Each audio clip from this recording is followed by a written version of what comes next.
Hello friends, अब हम discuss करने वाले हैं generator function and yield keyword. Okay, तो देखते हैं क्या होता है ये ES6 में जनरेटर फंक्शन। सबसे पहले मैं एक फंक्शन अगर हमें बनाना है तो हम इस तरह से कोई फंक्शन बनाते हैं जावास्क्रिप्ट में। नॉर्मल फंक्शन console.log xyz मैंने फंक्शन, अब इसको कॉल करेंगे xyz। ठीक है, तो ये नॉर्मल फंक्शन हो गया, फंक्शन बनाया उसको कॉलिंग की xyz कंसोल में आ गया। लेकिन अगर इस फंक्शन में मैं यहाँ पे स्टार लगा देता हूँ, इस फंक्शन कीवर्ड के बाद लगा देता हूँ, या फिर XYZ जो फंक्शन नेम है उससे पहले लगा देता हूँ। ठीक है, होगा यहीं पे स्टार, तो ये मेरा कहलाएगा जनरेटर फंक्शन। अब मैं इसे रिफ्रेश करूंगा तो देखिए XYZ कंसोल नहीं आएगा, क्योंकि इसको जो रन करने का तरीका अलग है। इसको मैं क्या करूंगा, एक वेरिएबल में मैं सेव कर देता हूँ। अगर आपने इससे पहले आइटरेटर्स नहीं देखा है कि आइटरेटर क्या होता है, तो मेरी प्रीवियस 2 वीडियो देख लीजिए। आइटरेटर का कॉन्सेप्ट आपको समझना बहुत जरूरी है। ठीक है, तो इस तरह से जब x यहाँ पे आ गया है, इसमें मैंने स्टोर कर दिया है, तो मैं यहाँ console.log, तो आइटरेटर में क्या होता है, ये भी आइटरेटर की जो हमारा जनरेटर फंक्शन होता है आइटरेटर्स की तरह वर्क करता है। मतलब इसको जब हम एग्जीक्यूट करेंगे तो हम इस तरह से नेक्स्ट से आइटरेटर्स, मैंने बताया था कि जब आइटरेटर्स को कॉल करते हैं, कोई एक वैल्यू हम निकालते हैं, तो वो नेक्स्ट का हम यूज करते हैं। नेक्स्ट एक फंक्शन होता है आइटरेटर में, तो यहाँ इनबिल्ट जनरेटर में ये काम कर, जैसे स्टार लगाएंगे तो इनबिल्ट जावास्क्रिप्ट का इंजन समझेगा इसे आइटरेट के जनरेटर फंक्शन है और ये आइटरेटेबल है।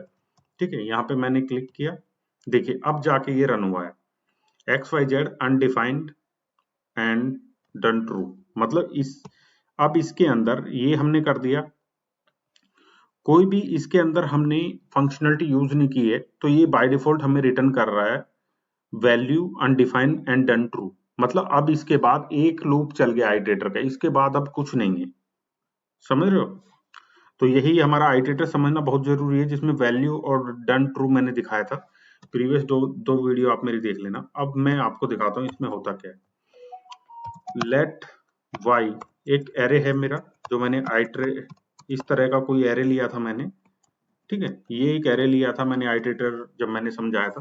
तो इसमें क्या किया था मैंने, 1 बाय 1 एक एक वैल्यू मैंने फेच की थी।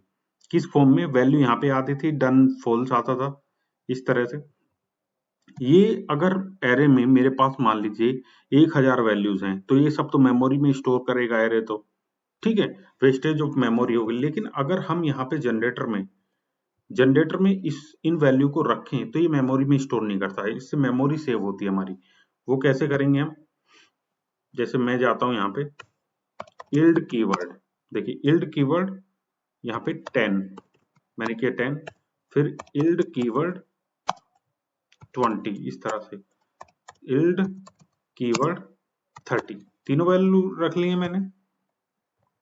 अब देखिए आइटरेटर से, अब देखिए यहाँ पे रिजल्ट क्या चेंज होगा। जैसे मैंने रिफ्रेश किया तो यहाँ पे 10 डन फॉल्स हो गए, डन ट्रू आ रहा था और वैल्यू अनडिफाइंड।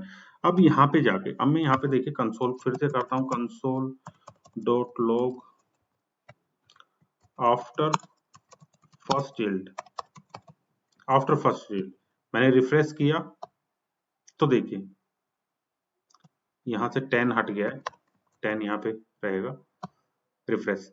तो देखिए यहाँ के बाद पहला कंसोल मेरा यहाँ पे प्रिंट हुआ XYZ, उसके बाद मेरा आया इल्ड 10 जो रिटर्न कर रहा है, वो वैल्यू में आया डन फॉल्स, मतलब इसके बाद भी अभी स्टेटमेंट है तो इसलिए फॉल्स आया।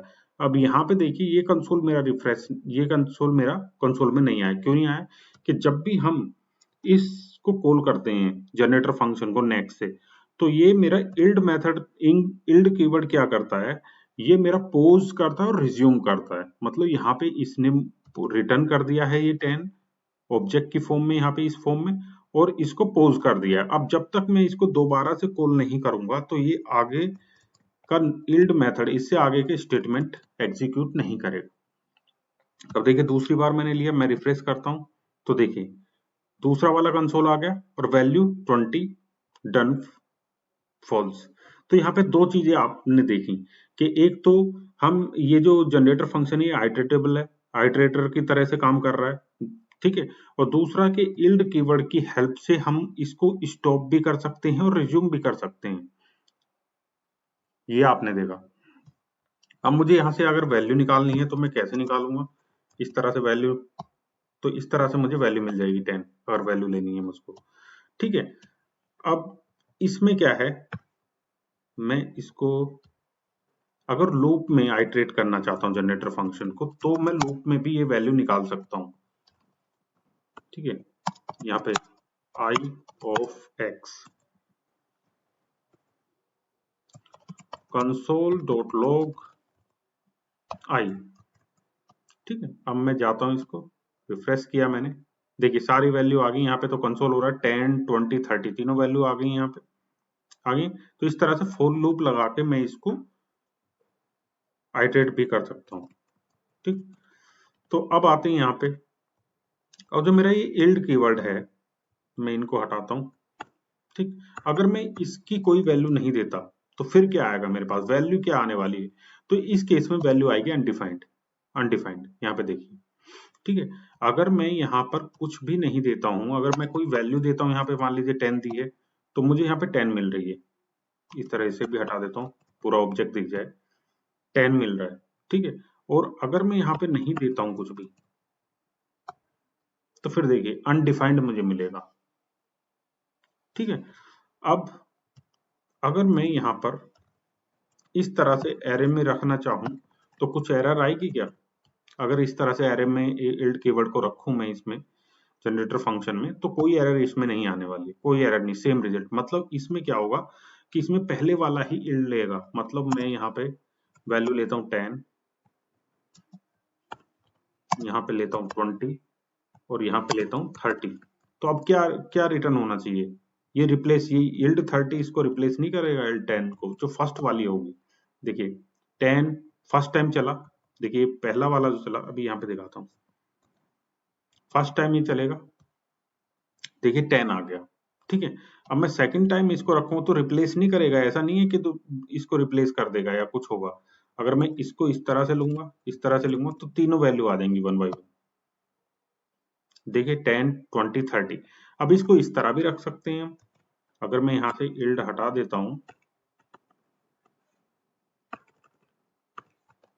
और इस तरह से कर दूं, तो देखिए, लेकिन यहाँ पे क्या हो रहा है, जब मैंने इस तरह से लिया तो पहले में पूरा एरे आ गया, पहले वाले में पूरा एरे आ गया, और दूसरे वालों में अनडिफाइन आ रहा है। वो तो नहीं रहा कि हमारा वन बाय वन 10 20 30 आए। तो उसके लिए हम यहाँ पे भी स्ट्रिक्ट होता है, स्टार ये लगाना पड़ता है हमें। ठीक है, इस तरह से यूज करते हैं। ठीक, तो ये देखिए, ये है जनरेटर फंक्शन का यूज। जनरेटर फंक्शन जो मेनली हमारे यूज होते हैं, इसका यूज किस फंक्शनलिटी में होता है, अगर आपने रिडक्स का आप यूज करते हैं, रिएक्ट के साथ आप रिडक्स, तो वहां पे जनरेटर फंक्शन यूज होते हैं रिडक्स में। कहाँ पे? रिडक्स सागा के अंदर ये होते हैं। क्यों होते हैं? क्योंकि ये मेमोरी जो होती है, मेमोरी पे इतना ज्यादा लोड नहीं करते हैं। जो भी हमने इसके अंदर जो वैल्यूज ली हैं, जो एरे के अंदर वैल्यूज होंगी वो तो मेमोरी में स्टोर होंगी, और ये मेमोरी में स्टोर नहीं होती हैं। ठीक है, एक तो ये एडवांटेज है। दूसरा, हम इसको यील्ड कीवर्ड की हेल्प से हम इसको स्टॉप और रिज्यूम कर सकते हैं, मतलब स्टेप्स में एग्जीक्यूट कर सकते हैं इस तरह से। ठीक, और ये आइटरेटेबल होते हैं, मैंने दिखाया आइटरेटेबल, जैसे आप मेरे पिछले लेक्चर्स देख सकते हैं, पिछले 2 वीडियो, आइटरेटर किस तरह से वर्क करता है। ठीक है, उसी तरह से ये वर्क करता है। ठीक है, तो बहुत अच्छा फंक्शन है जनरेटर फंक्शन, और आई थिंक आपको दोनों ही जनरेटर फंक्शन की और यील्ड कीवर्ड दोनों कॉन्सेप्ट समझ में आ गए हैं। अगर वीडियो अच्छा लगा, वीडियो को लाइक करें और चैनल को सब्सक्राइब करें। Thank you for watching.